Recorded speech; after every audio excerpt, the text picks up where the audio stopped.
पहलगाम हमले पर नेताओं के विवादित बयानों की फेहरिस्त में एक और नाम जुड़ गया है। ये नाम है हरियाणा से बीजेपी के राज्यसभा सांसद रामचंद्र जांगड़ा का। उन्होंने पहलगाम हमले में जान गंवाने वाले पर्यटकों की पत्नियों पर विवादित बयान दिया है। उन्होंने कहा है कि पहलगाम हमले में सुहाग खोने वाली महिलाओं में वीरांगनाओं वाला भाव और जोश नहीं था, इसलिए आतंकी इतने लोगों को मार सके, वरना ऐसा नहीं होता।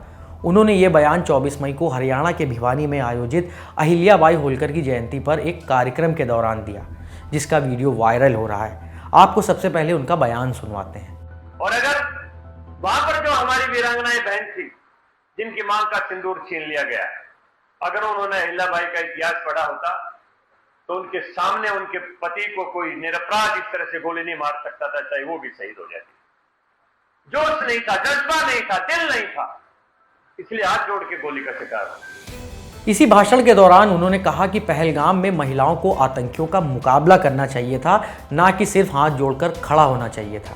इसके साथ ही उन्होंने ये भी कहा कि अगर महिलाएं आतंकियों का सामना करती और उनके हाथ में लाठी डंडा या कोई हथियार होता तो केवल 5 या 6 ही जाने जाती।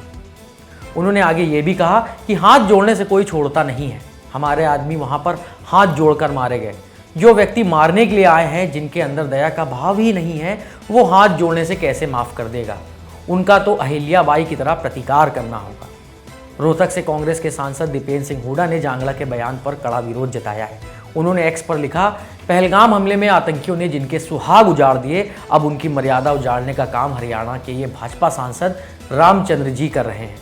ये बेहद घृणित बयान है। भाजपा की तरफ से लगातार शहीद परिवारों का अपमान हो रहा है, इस पर लगाम लगनी चाहिए।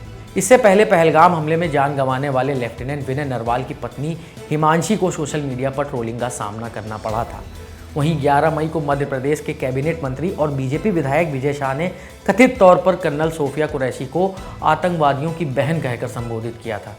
एमपी के ही उप मुख्यमंत्री जगदीश देवड़ा पर भी आरोप है कि 16 मई को उन्होंने कहा था कि पूरा देश और सेना प्रधानमंत्री नरेंद्र मोदी के चरणों में नतमस्तक है। फिलहाल इस खबर में इतना ही। इस स्टोरी की स्क्रिप्टिंग की है हमारे साथी जिशान ने, कैमरा संभाल रहे हमारे दोस्त दानिश। मैं हूं नीरज और आप देखते रहिए दी लल्लन टॉक।